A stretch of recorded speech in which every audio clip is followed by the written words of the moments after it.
بسم اللہ الرحمن الرحیم۔ بینکاری سے متعلق کل 3 وجوہ کا بیان ہوا تھا۔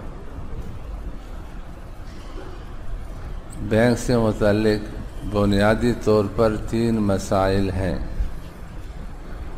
نمبر 1، بینک میں رقم جمع کرنا، اس کی فقہی تکلیف کیا ہے اور عدم جواز کی وجوہ کیا ہے۔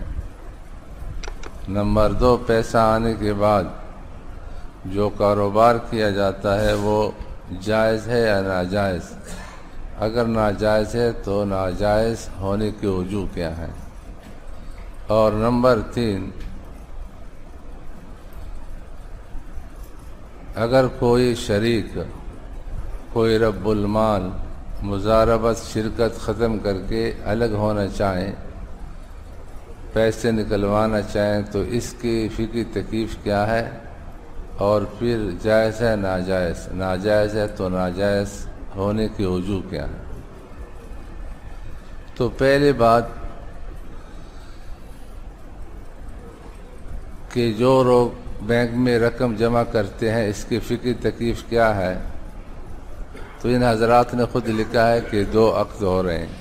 ارباب الاموال کا آپس میں شرکت ہے اور پھر یہ سارا پیسہ جمع ہو کر بینک کے پاس مضاربت، تو 2 عقد ہیں۔ تو آپ کو بتایا تھا کہ دونوں عقد 6 وجوہ سے فاسد ہے۔ مضاربت بھی 6 وجوہ سے اور شرکت بھی 6 وجوہ سے۔ کل مضاربت کے فساد کی 3 وجوہ بیان ہو چکی تھی۔ نمبر 1، مدت تجارت کا سرمایہ معلوم نہیں، کل سرمایہ مدت کا معلوم نہیں، جبکہ یہ ضروری ہے کہ ابتدا سے لے کر تقسیم منافع تک مدت تجارت کا سرمایہ ایک بھی ہو، معلوم بھی ہو۔ نمبر 2، کل سرمایہ نقد نہیں ہوتا اور عروض کی صورت میں عروض کی قیمت نہیں لگائی جاتی، جبکہ یہ ضروری ہے کہ اگر کسی فریق کی طرف سے کل سرمایہ یا بعض سرمایہ عروض کی صورت میں ہو تو عروض کی قیمت لگانا ضروری ہے، اور اس کی قیمت کی وجہ بھی حقیقت میں وہی ہے تاکہ کل سرمایہ معلوم ہو جائے۔ اگر عروض کی قیمت نہ لگائی جائے تو جب بعض سرمایہ کا بعض حصہ مجہول ہوا تو کل سرمایہ مجہول ہو گئے۔ اور تیسری وجہ یہ تھی کہ کل سرمایہ حاضر اور موجود نہیں ہوتا، سرمایہ کا کچھ حصہ دیون کی صورت میں بھی ہوتا ہے، اور دیون میں شرکت اور مضاربت کسی مذہب میں بھی جائز نہیں ہے۔ نمبر 4، نسیہ کا حکم یہ ہے کہ رب المال نے مضارب کو اجازت دی کہ آپ نسیہ کر سکتے ہو، سرمایہ کے اندر ادھار چیزیں خرید سکتے ہو، تو مضارب کے لیے اجازت ہے۔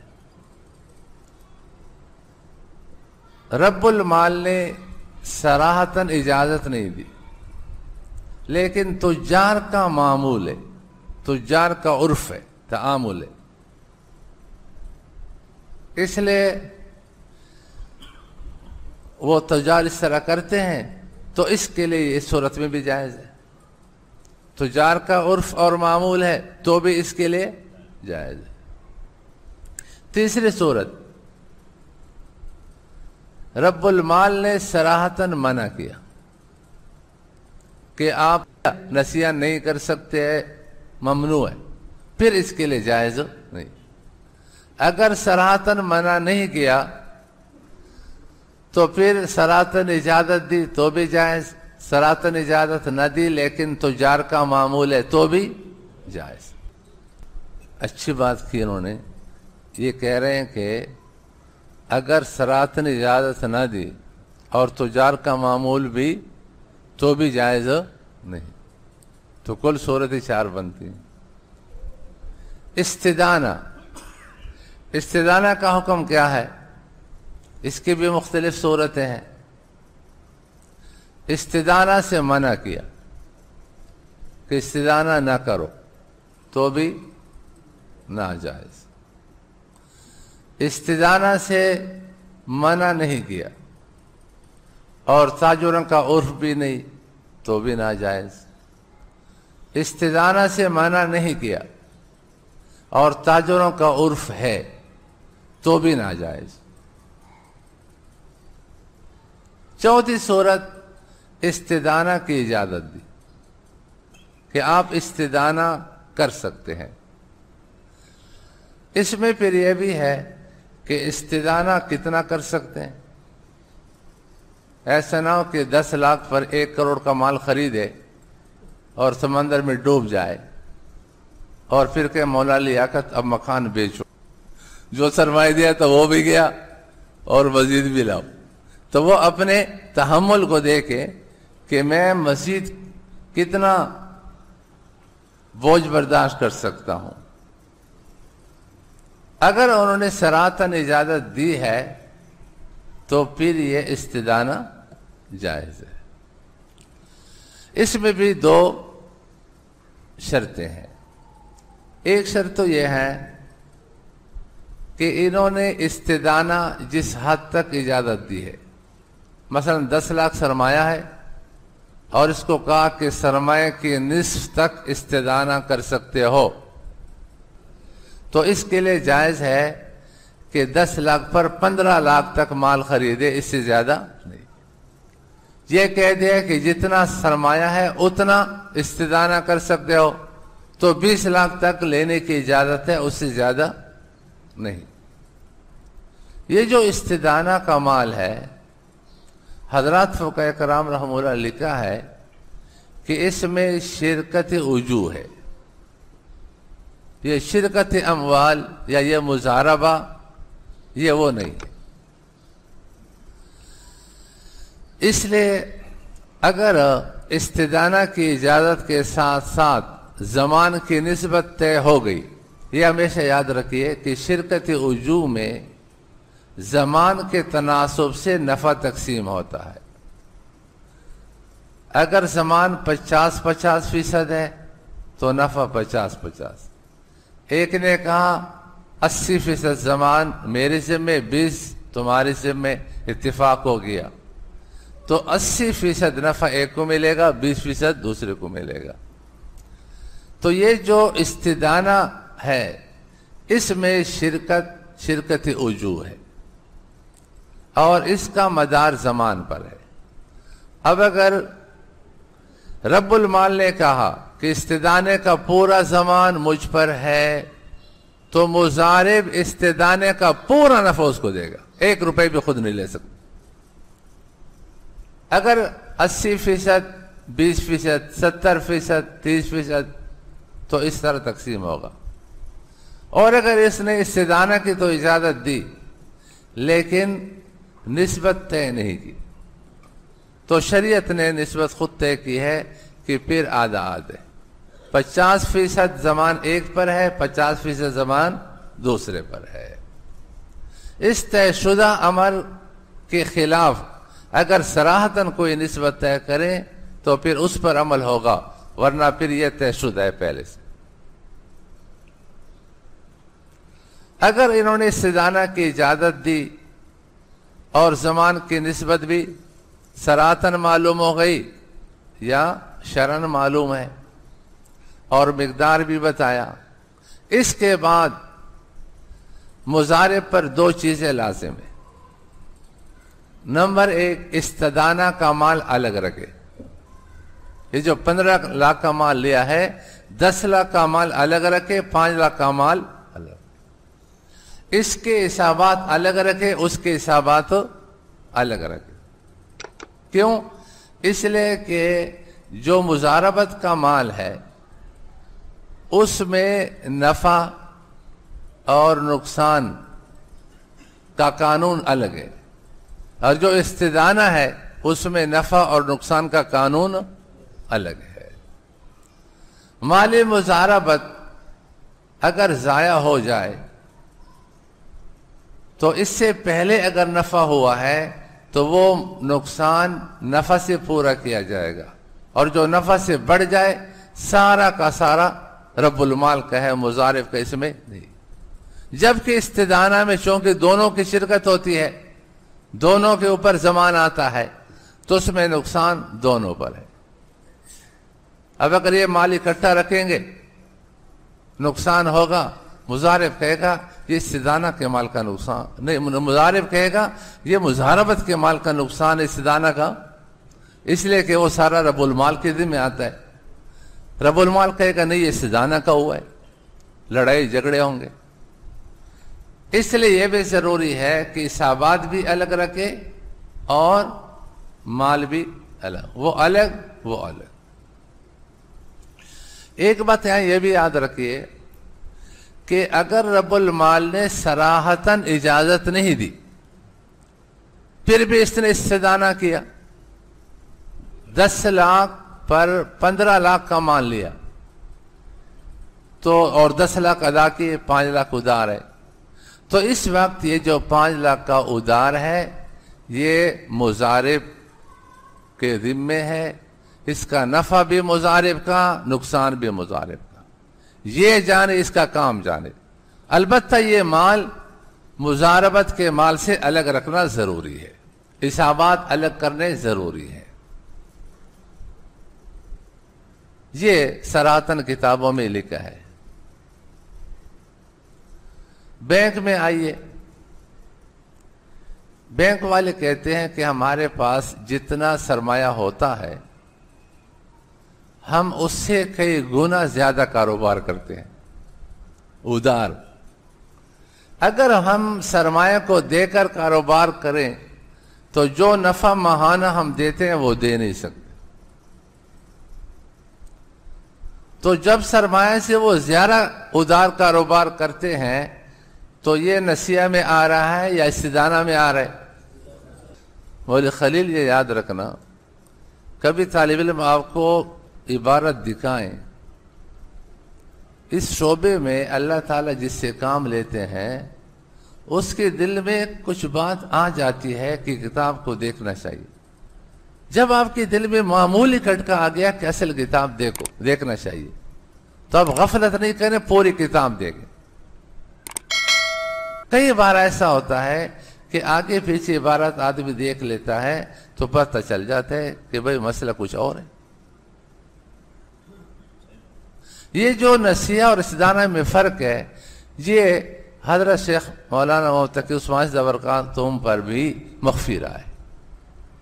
اب کسی نے عبارت دکھائی ہوگی، نسیہ کی عبارت سے انہوں نے استدانہ کا حکم بیان فرمایا، حکم استدانہ کا بیان کیا جا رہا ہے، اور بیان کر رہے ہیں کس کو؟ عبارت پیش کی ہے کس کی؟ تو استدانہ کا حکم الگ ہے، اس کا الگ ہے۔ نسیہ تجار کے عرف کی بنیاد پر جائز ہے، لیکن استدانہ جائز تو فرمایا اگر تجار کا عرف ہے تو یہ جائز، سرمایہ سے زیادہ کاروبار کیا ہے؟ جائز ہے۔ تو جب آپ بتائیے جنہوں نے بینک کو خاکہ دیا ہے، جب ان کو تسامح ہو گئے اس مسئلے میں تو بینک والوں کو پتہ ہوگا؟ اب وہ استدانہ کر رہے ہیں، نہ اس کے اموال الگ نہ حسابات الگ، کچھ بھی نہیں، سب رلا ملا۔ استدانے کا قانون الگ ہے، اس کا قانون الگ ہے، دونوں چلا رہے ہیں۔ باقی ہے کہ بینک استدانہ کرتا ہے، سرمایہ سے زیادہ کاروبار کرتا ہے، اس کی 2 دلیلیں ہیں، یاد رکھو، اس لیے کہ کہے کہ غلط بول رہے ہو،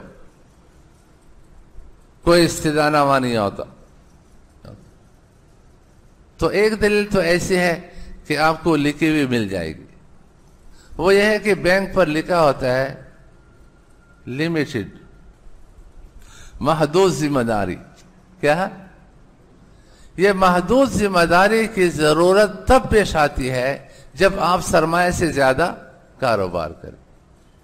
اگر آپ سرمایہ کے مطابق کاروبار کرے، 10 لاکھ کا سامان لے 10 لاکھ دے دیے، اب محدود ذمہ داری کی ضرورت ہے ہی نہیں. ہے آپ کے پاس 1 کروڑ، سامان آپ نے 10 کروڑ کا لیا، اب پریشان ہے کہ اگر سامان ضائع ہو گیا تو میرے پاس تو 1 کروڑ ہے، تو کیسے دوں گا؟ اور محدود ذمہ داری کا مطلب ابھی آپ کو ہم سنائیں گے، یہ ہے کہ اگر دیوالیہ ہمارا ہو گیا، ہماری تجارت بیٹھ گئی، تو ہمارے اثاثوں کے جو قیمت ہے اس حد تک ہم ضامن ہوں گے، اس سے زیادہ ضامن نہیں ہوں گے. معلوم ہوتا ہے کہ یہ اپنے سرمایہ سے زیادہ کاروبار کرتے ہیں. دوسری بات یہ ہے کہ مولانا فیصل صاحب ہیں کہ اور اس نے بھی بتایا، ایک اور نے بھی بتایا کہ بینک میں کاروبار سرمایہ سے زیادہ ہوتا ہے، لیکن اب پتہ نہیں اس وقت وہ کہیں گے ہاں میں نے بتایا نہیں بتایا، وہ اللہ کو معلوم ہے. ٹھیک ہے، تو اس لیے وہ جو پہلی بات ہے اس کو یاد رکھیں. اب جس کو استدانہ کا مسئلہ معلوم نہیں وہ عمل کرے گا، عمل نہیں کرے تو خلط مل کیا. جب خلط مل کیا، اب آپ کو جو نفع مل رہا ہے وہ تیرا حق ہے یا کسی اور کا حق ہے؟ حضرات فقہ کرام رحمہ اللہ نے عمریں لگائی اور ایک ایک چیز کو بیان کر دیا، اور بیان کر کے واضح کر دیا تاکہ کسی کے پیٹ میں حرام نہ جائے. ہمیں یہ مسئلہ کیسے معلوم ہوا؟ یا ہم ایک فارم بنا رہے تھے مزاربت کے لیے، شرکت کے لیے. یہ مفتی مولانا صاحب اور مفتی لقمان سے ہمارے دونوں مصروف تھے. ادھر ہم نے دیکھا کہ یہ کتاب دے دو، پکڑا دو، غیر سودی بینکاری، اس میں لکھا ہے کہ تجار کے عرف سے جائز ہے. ہم نے لکھا کہ سرمایہ سے زیادہ ادھار تجار کے عرف سے جائز. انہوں نے کہا کہ اس میں تو لکھے کہ جائز ہے. میں نے کہا بھائی جب جائز ہے تو ہمیں تو بھائی جو کتابوں میں لکھے اس پر چلنا ہے. میں نے حضرات سے کہا کہ بھائی تبدیل کر لو، ہم نے غلط لکھا ہے. پھر یہ مفتی لقمان سے نے کہا استاد جی اب اصل کتاب اگر دیکھ لیں. میں کہ چلو. تو یہ حضرات ہیں، انہوں نے اصل کتاب نکالی، مبسوط میں ہے نا، مبسوط رخصی، تو وہ نکال کر کے اس میں جب دیکھا، جب تفصیل دیکھی تو اس میں استدانہ الگ ہے، نسیہ الگ ہے. یہ نسیہ کا قانون ہے، یہ استدانہ کا قانون. پھر ہم نے کہا بھائی اس کو مٹھا دو، جو ہم نے پہلے کہا وہ صحیح ہے. ایک تو اللہ کا شکر ادا کیا، اللہ یہی مزاج بنا دے کہ آدمی حق کے پیچھے چلے. یہ نہیں کہ بھائی فلاں نے حق لکھا ہے تو میں نہیں مانوں گا، میں دوسرے سے چلوں گا. جو حق ہے اسی کے پیچھے ہمیں چلنے کے اللہ تعالیٰ توفیق عطا فرمائے. پھر ہم نے جب تفصیل سے عبارتیں دیکھی تو اس میں یہ تھا.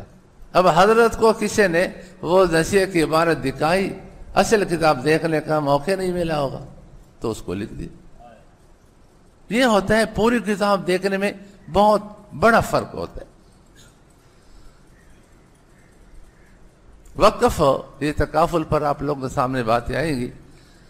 شروع میں جب دیکھا کہ اس میں قربت شرط ہے، اور قربت یہ ہے کہ اغنیاء کے لیے. کئی جگہ لکھا ہوا ہے کہ یہ وقف ہے عبداللہ کے لیے، عبد الرحمن کے لیے، زید کے لیے، عمر کے لیے. تم نے کہا کہ زید، عمر، عبداللہ، عبد الرحمن یہ غنی ہو تو پھر کیسے صحیح ہو گیا؟ کوئی تطبیق سمجھ میں نہیں. لیکن جب پورے باب کو، کتاب الوقف کو پورا پڑھا اور مختلف کتابوں میں دیکھا تو ساری عبارتیں اپنی جگہ پر صحیح. یاد رات کے کرام کا دن کتنا بڑا ہے. ہم تھوڑی عبارت دیکھ کر کے مسئلہ لکھ لیتے ہیں. آسان کام نہیں ہے. فتوے کا میدان سب سے مشکل ترین کام ہے، بشرطے کہ آپ مفتی بمانے ناقل ہو، مفتی بنا مجتہد نہ ہو. اگر مجتہد ہے پھر تو بہت آسان، اس لیے کہ جو حقیقی مجتہد ہے وہ تو دلائل کو دے کر کے استنباط کرتا ہے، مسئلہ بتاتا ہے. اور جہاں دلائل میں تعارض ہو اور کوشش کے باوجود تعارض کا حل نہ ترجیح کی صورت میں ہے نہ تطبیق کی صورت میں ہے، پھر وہ تحری شرع قلب سے حکم لگ جاتا ہے. اور جدید مجتہدین کا سب سے پہلا عمل یہ ہے کہ تحری شرع صدر سے. کہتے دلائل پر تو وقت لگتا ہے، دلائل کو دیکھنا جو حقیقی اور اصلی اور واقعتاً مجتہدین ہیں ان کا کام تو یہ تھا کتاب اللہ کو دیکھتے، سنت رسول اللہ کو دیکھتے، اجماع کو دیکھتے، اقوال صحابہ کو دیکھتے، اس میں اپنے آپ کو کھپا کر اور محنت کر کے نکالتے اور مسئلہ بتاتے. اس کے باوجود اگر تعارض آ گیا پھر تعارض میں وجوہ ترجیح کو تلاش کرتے، وجوہ ترجیح نہ ملے، وجوہ تطبیق کو تطبیق بھی نہ ملی، کوئی صورت نہیں، قوت میں برابر اور ہر چیز میں برابری ہے. تو اس وقت پھر وہ شرع صدر جس کو تحری کہا جاتا ہے، آج کل لوگ اس کو شرع صدر کہتے ہیں، آخر درجے میں مجبوراً اس سے وہ فیصلہ کرتے اور وہ حجت ہے ان کا. اور آج کا مجتہد نہ کتاب اللہ کی دیکھنے کی ضرورت، نہ حدیث کو، نہ فقہ کو، نہ اقوال صحابہ، کس چیز کو، سب سے پہلے تحری شرع صدر. بھئی یہ کیوں کر کہتے مجھے شرع صدر ہے؟ عربت کے زمانے میں اتنے ہمیں ڈانٹ ملی ہے، مزہ بھی آتا تھا. کہتے تم لوگوں کو بڑی تکلیف ہے، خود آ رہا ہے پیسہ آ رہا ہے اور ہم آرام سے دین کے کام کر رہے ہیں. کہتے جو خود آئے اس کو آنے دو. یہ بالکل مفتی سے رحمۃ اللہ سے یہ لطیفہ کہ یہ اجتہاد ہے. اور یہ پھر ہم نے اپنے مفتی خلیل سے میں آپ نے دیکھا ہوگا اپنے یہی کہہ رہے تھے کہ آ رہے خود آ رہے. علامہ ذہبی رحمہ اللہ نے فرمایا کہ اس زمانے میں مجتہدین کی بات کو کوئی سمجھے تو اس کا کمال ہے، مجتہد بنے. مجتہد بننا تو دور کی بات ہے، ان کی باتوں کو سمجھنا. وہاں صحیح لکھا ہے کہ بہت کم ہے، وہ لوگ بھی بہت کم ہیں جو ان کی باتوں کو سجائے کہ وہ مجتہد بن کر کے اجتہادات کریں. وہ تو اپنی جگہ پر ہے، اس لیے بہت مشکل بات ہے. اب بات سمجھ میں آ گئی. تو چوتھی وجہ یہ ہوگی کہ صحت جواز کے شرائط کے بغیر مشترک کاروبار کے لیے استدانہ کرنا. کا معنی سمجھ گیا؟ استدانہ کا معنی ہے سرمایہ سے زیادہ ادھار کاروبار کرنا.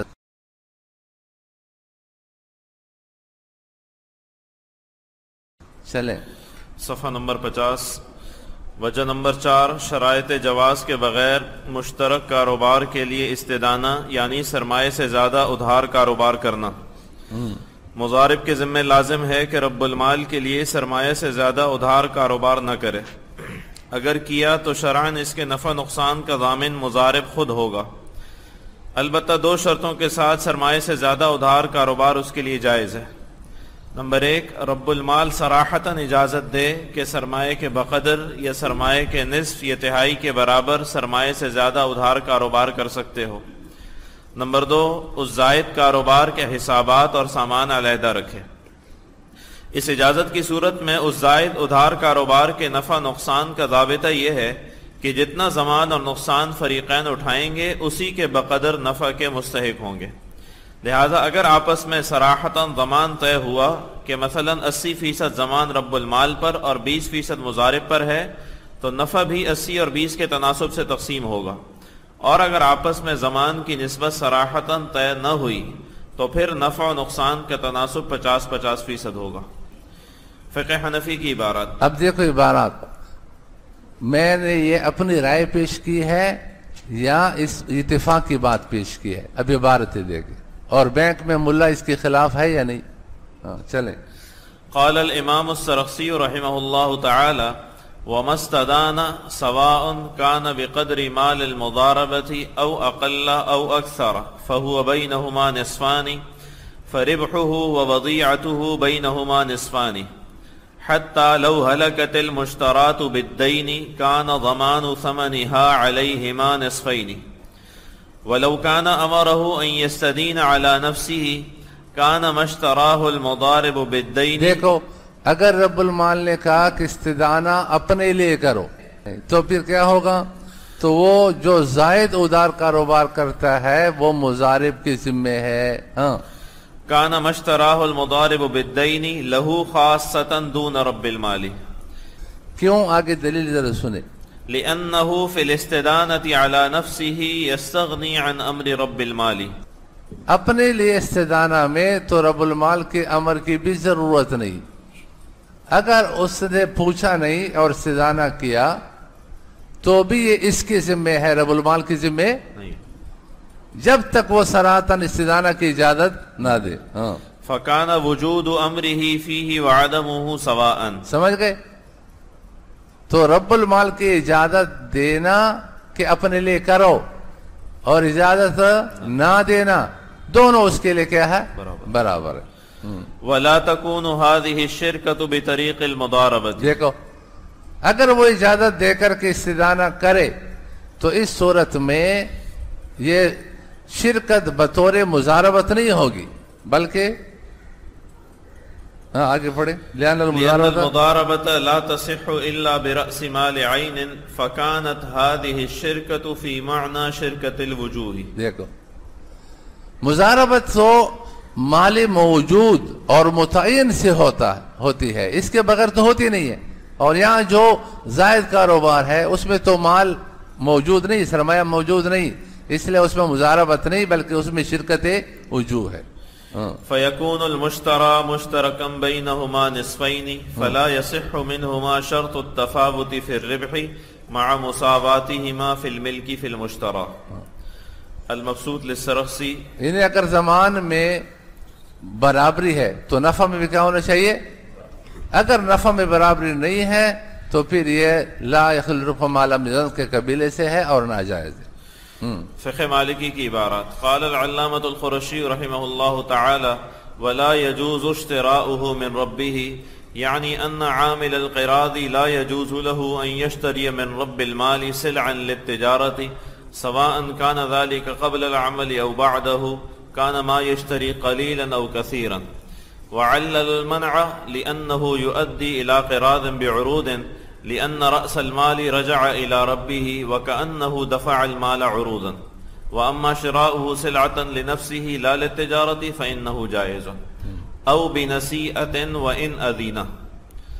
تقدم أن العامل يجوز له أن يبيع بنسيئة إذا أذن له رب المال، وذكر هنا أنه لا يجوز أن يشتري بها ولو أذن له رب المال في ذلك. والفرق أن بيعه بالدين فيه تعريض لإتلاف المال وهو من حق رب المال فإذا أذن جاز له ذلك.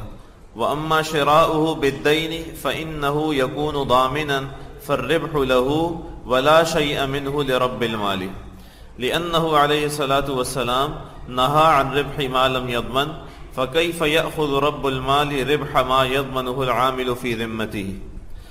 وقوله أو بنسيئة أي للقراض. أما إن كان لنفسه فهو ما مر في قوله أو شارك. یہاں نسیہ کا لفظ استعمال کیا ہے، الفاظ کا فرق ہے، حقیقت کا فرق. تو نسیہ للقراض مضاربت کے لیے اگر خرید رہے تو ناجائز ہے، اپنے لیے خرید رہے تو پھر ناجائز نہیں ہے. وهذا حيث كان لرب المال حصة من الربح ولو كان الربح كله للعامل جاز إذ تخلص حينئذ من نهيه عليه الصلاة والسلام من. اب ان کے لیے ان کے ہاں نسیہ میں بھی اجازت ضروری ہے. آگے ذرا دیکھیں. او بأكثر يعني وكذلك لا يجوز للعامل أن يشتري سلعا للقراض بأكثر من مال القراض للنهي عن ربح ما لم يضمن. دیکھو اس میں اب ہمارے ہاں اس کو استدانہ کہتے ہیں، انہوں نے استدانہ کا لفظ استعمال نہیں کیا، لیکن یہ بتا دیا کہ راس المال سے زیادہ پر آپ نے بیچا. وذلك لأن العامل يضمن ما زاد في ذمته ويكون في القراض وحينئذ يؤدي إلى ما ذكر فإن فعل كان له أجر مثله وأما إذا اشترى بالزائد لنفسه فإنه يكون شريكا بنسبة ذلك كما مر. حاشية القرشي جلد 7 صفحة 170.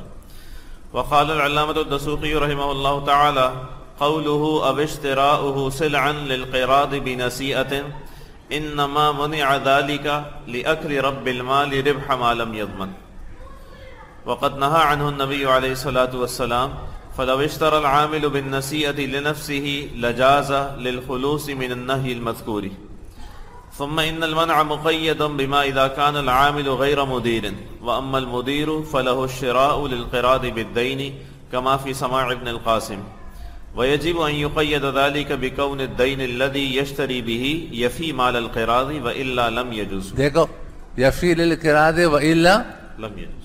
اگر اس کے اندر ہے تو پھر تو جائز ہے، اس کے اندر نہیں تو پھر جائز نہیں. چلو آگے.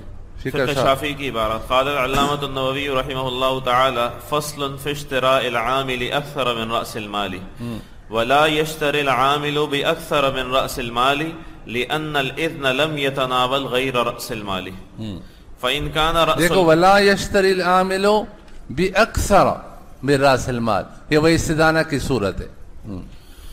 فإن كان رأس المال 1000 فاشترى عبدا ب1000 ثم اشترى آخر ب1000 قبل أن ينقض الثمن في البيع الأول فالأول للقراض لأنه اشتراه بالإذن وأما الثاني فينظر فيه فإن اشتراه بعين 1000 فالشراء باطل لأنه اشتراه بمال استحق تسليمه في البيع الأول فلم يصح وإن اشتراه ب1000 في الذمة كان العبد له ويلزمه الثمن في ماله لأنه اشترى في الذمة لغيره ما لم يأذن فيه فوقع الشراء له. تكملة المجموع شرح المهذب. سمجھ گئے نا. وقال العلامة الرملي رحمه الله تعالى ولا يشتري للقراض بأكثر من رأس المال والربح إلا بإذن المالك كما دل عليه كلام المصنف. اس میں بھی الا باذن المالک، اگر مالک اجازت دے تو پھر جائز ہے. فقہ حنبلی. فقہ حنبلی کی عبارت. قال العلامة ابن قدامة رحمه الله تعالى فصل وليس له أن يشتري بأكثر من رأس المال لأن الإذن ما تناول أكثر منه فإن كان رأس المال 1000 فاشترى عبدا ب1000 ثم عبدا آخر بعين 1000 فاشتراه فاسد لأنه اشتراه بمال يستحق تسليمه في البيع الأول وإن اشتراه في ذمته صح الشراء والعبد له لأنه اشترى في ذمته لغيره ما لم يأذن له في شرائه فوقع له. وهل يقف على إجازة رب المال على روايتين ومذهب الشافعي رحمه الله تعالى كنحو ما ذكرنا. المغنی. یستحق و تسلیم ہو، یستحق و تسلیم ہو. چلیں. استدانہ اور نسیہ میں عند الاحناف رحمہ اللہ تعالی فرق. نسیہ کہتے ہیں سرمایہ کے اندر. دوسرے حضرات کے نزدیک لفظ نسیہ کا ہے، نسیہ بے راس المال کے راز اور نسیہ بے اکثر میں مال کے راز. اور یہاں پر ہمارے ہاں دونوں کے لیے جدا الفاظ ہے. نسیہ الگ مفہوم کے لیے ہے اور استدانہ الگ مفہوم کے لیے. ہاں نسیہ کہتے ہیں سرمایہ کے اندر ادھار خریداری کرنا. جیسے 1 ارب روپے سرمایہ ہے اور 1 ارب روپے کی خریداری کی گئی لیکن ادائیگی 50 کروڑ کی گئی اور 50 کروڑ کا ادھار لیا گیا تو یہ نسیہ کہلائے گا. اور تعامل کی صورت میں بدون اذن رب المال کاروبار میں اس کی اجازت ہوتی ہے. استدانہ یہ ہے کہ سرمایہ سے زیادہ ادھار خریداری کی جائے. جیسے 1 ارب روپے کے سرمایہ کی بنیاد پر 3 ارب کا کاروبار کر لیا جائے تو یہ سرمایہ سے زائد کاروبار استدانہ ہے جس کا حکم اوپر بیان ہوا. لہذا بینک کا زائد کاروبار کرنا استدانہ ہے نہ کہ نسیہ. جیسے کہ بعض حضرات کو تسامح ہوا ہے اور انہوں نے نسیہ کے جواز کی عبارت سے رب المال کی اجازت کے بغیر صرف عرف تجار کی وجہ سے استدانہ کا جواز تحریر فرمایا ہے. یہ 354 صفحہ ہے. یہ حاشیہ میں ہے کہ حد تک کمپنی کی محدود ذمہ داری کی وجہ سے نہ کوئی دو عملی ہے، نہ کوئی دوہرا معیار ہے اور نہ کوئی تضفیف ہے. اس پر حاشیہ لکھا ہے۔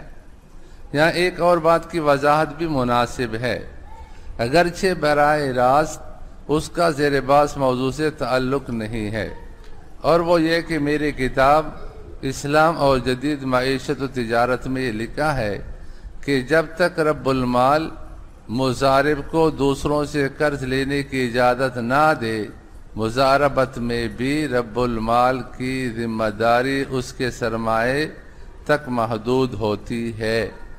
صفحہ 81۔ قرض کی بات بھی آگے آ رہی ہے۔ اس عبارت پر یہ اعتراض فی الجملہ درست ہے کہ مضارب کو قرض لینے کا حق تو بغیر رب المال کی صریح اجازت کی نہیں ہوتا، لیکن ادار خریداری جو متعارف ہو اس کا حق ہوتا ہے۔ اس لیے اس صورت میں اس کی ذمہ داری غیر محدود ہو جاتی ہے۔ کیا مطلب ہے؟ یعنی جو سرمایہ دیا ہے اس سے بڑھ جائے۔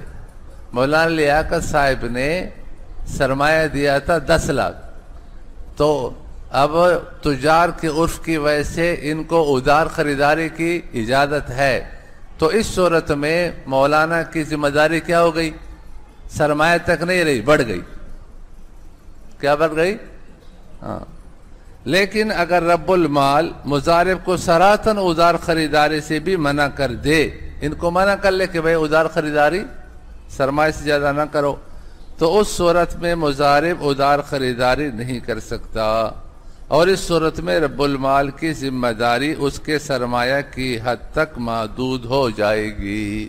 اگر نقصان ہوگا تو اس کا سرمایہ ڈوب جائے گا، مزید اس سے مکان کے بیچنے کا مطالبہ نہیں کیا جائے گا۔ چنانچہ مبسوط میں ایک طرف تو یہ فرمایا گیا ہے کہ وَالشِّرَاءُ بِالنَّسِيَّةِ، دیکھو کس کا لفظ ہے؟ ہاں، وَالشِّرَاءُ بِالنَّسِيَّةِ وَبِالنَّقْدِ مِنْ صَنِيعِ التُّجَّارِ فَيَمْلِكُ الْمُضَارِبُ النَّوْعَيْنِ جَمِيعًا بِمُطْلَقِ الْعَقْدِ۔ یہاں نسیہ کا حکم بیان کیا گیا ہے۔ المبسوط للسرخسی، کتاب المضاربہ، باب ضیاء مال المضاربہ قبل الشراء وبعدہ۔ اور دوسری طرف یہ بھی فرمایا گیا ہے کہ وَلَوْ دَفَعَهُ إِلَيْهِ مُضَارَبَةً عَلَىٰ أَن يَشْتَرِيَ بِالنَّقْدِ وَيَبِيعَ، کہ نقد پر خریدے بھی اور نقد پر بیچے بھی، نہ ادار بیچنے کی اجازت ہے نہ ادار خریدنے کی۔ فَلَيْسَ لَهُ أَن يَشْتَرِيَ إِلَّا بِالنَّقْدِ، تو اس کے لیے ضروری ہے مضارب کے لیے کہ وہ نقد ہی پر خریداری کرے۔ لأن هذا تقييد مفيد في حق رب المال۔ سمجھ گئے بات کو؟ یہ عبارت نقل فرما کر کہ اگر صراحتاً منع کرے گا پھر ان کی ذمہ داری اپنے سرمایہ تک محدود ہو جائے گی، صراحتاً منع نہیں کرے گا تو پھر ذمہ داری محدود نہیں ہوگی۔ جبکہ استدانہ میں صراحتاً اجازت دے گا تو پھر محدود نہیں ہے۔ اگر صراحتاً اجازت نہیں دے کہ جتنے بھی زیادہ خریداری کرے گا تو یہ اس کی ذمہ داری محدود ہے۔ نقصان ہو گیا، 1 کروڑ کا بھی نقصان ہو جائے، ان کے ذمہ صرف 10 لاکھ ہے، زیادہ نقصان کا یہ ذمہ دار۔ البتہ اگر اجازت دی کہ 15 لاکھ تک، 20 لاکھ تک اور یہ زمان ہے تو پھر اس میں اس کی ذمہ داری بڑھ جائے گی۔ صحیح فرمایا علامہ ذہبی رحمہ اللہ نے کہ اس وقت میں یہی 4 مذاہب ہیں، اور وہ لوگ بہت کم ہیں جو ان مذاہب کو بھی سمجھے۔ ایک دفعہ ایسا ہوا، ہمارے حضرت مفتی صاحب رحمۃ اللہ علیہ ہم کو اقامت بھی سکھاتے تھے، اذان بھی سکھاتے تھے۔ تو اقامت ہمیں یہ سکھائی تھی کہ اوتر الاقامہ الا الاقامہ، کہ اقامت میں اطار ہے، اور اطار فی الصوت ہے ہمارے نزدیک، فی النفس، اور ساتھ ساتھ یہ ہے کہ قد قامتی میں اطار نہیں۔ تو اقامت میں ہے کہ جو اذان میں کلمات 2 سانسوں میں کہے جاتے ہیں، اقامت میں 1 سانس میں۔ 4 تکبیر اذان میں 2 سانسوں میں ہے، تو اقامت میں 1 سانس میں۔ اللہ اکبر اللہ اکبر اللہ اکبر اللہ اکبر، یہ کیا ہے؟ اقامت۔ اشہد ان لا الہ الا اللہ، اشہد ان لا الہ الا اللہ، یہ اقامت ہے. اشہد ان محمد الرسول اللہ، اشہد ان محمد الرسول اللہ، اقامت ہے. حی علی الصلاۃ، حی علی الصلاۃ، اقامت ہے. حی علی الفلاح، حی علی الفلاح، اقامت ہے. قد قامت الصلاۃ، وقف اور سانس چھوڑ دو، پھر قد قامت الصلاۃ. ایک مرتبہ ایسا ہوا، یہ جو کتابوں میں ہے نا کہ ملازمہ، اپنے شیخ کے ساتھ، مروی عنہ کے ساتھ راوی کا ملازمہ، واقعی ملازمے کے بڑے فوائد ہیں. جب میں نے وہاں تخصص کیا تو اس کے بعد 17 18 19 سال رہا حضرت کے پاس. تو ایک دفعہ حضرت صاحب الحق اردوئی رحمۃ اللہ علیہ ان کو دعوت دی گئی، تو انہوں نے عصر کے بعد جمعے کے دن حضرت کے یہاں بیان ہوتا تھا، تو ان کو دعوت دی، انہوں نے بیان فرمایا. تو جب بیان فرماتے رہے تو اذانیں شروع ہو گئی. تو بعض لوگ وہ اپنے آپ کو بہت بڑے پارسادی کہتے ہیں، کسی نے آواز دی کہ اذانیں ہو رہی ہیں، تو حضرت اردوئی رحمۃ اللہ نے فرمایا بیان کرنے والا بھی نمازی ہے اور جن کے بیان ہو رہے ہیں وہ بھی نمازی ہے. پھر فرمائے وہ مفتی بھی ہے، اگر کسی کو ان سے زیادہ مسئلہ معلوم ہے تو ان کو بتائیں، ان کے ساتھ آ کر کے بیٹھ جائیں. پھر جب وہ بات ختم ہوگی، بیان ختم ہوا، پھر اذان ہوئی، تو حضرت مفتی صاحب رحمۃ اللہ نے کہا کہ آپ نماز پڑھائیں. تو وہ نماز کے لیے آگے ہوئے. تو وہاں مصطفیٰ بھائی تھے، وہ اذان بھی دیتے تھے، اقامت بھی. تو انہوں نے اقامت شروع کی. قد قامت الصلاۃ میں جب پہنچے تو اس نے کہا قد قامت الصلاۃ، سانس توڑ کر پھر کہا قد قامت الصلاۃ.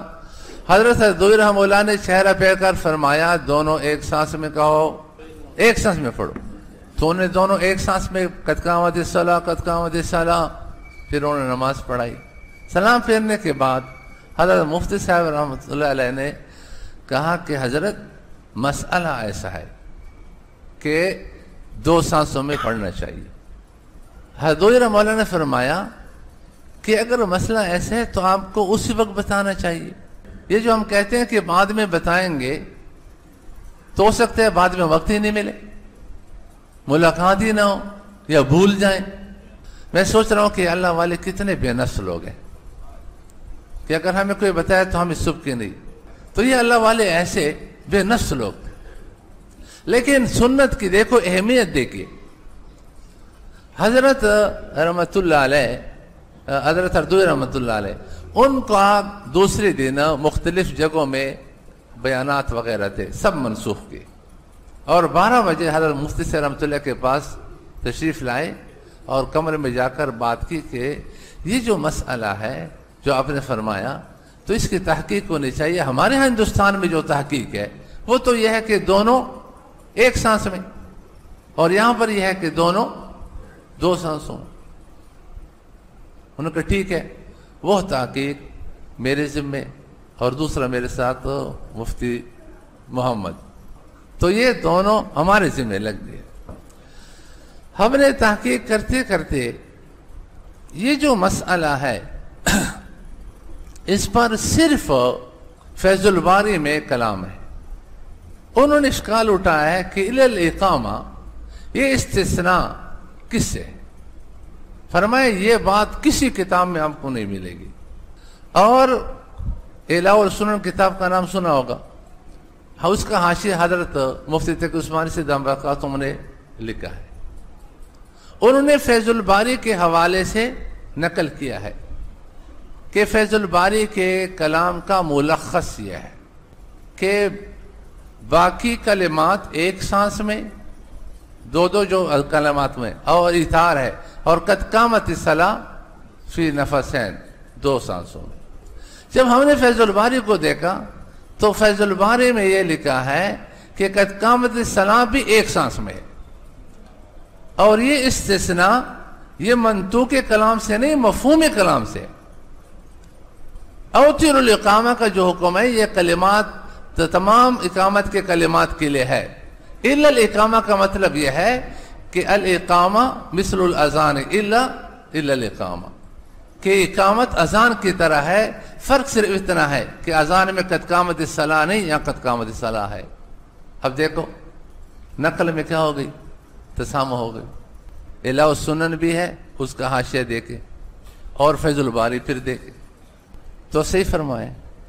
اب دیکھو اتنے بڑے بڑے لوگ جب وہ عبارات کے سمجھنے میں خطا ہو جاتی ہے، پھر ان کا خلاصہ نکالا۔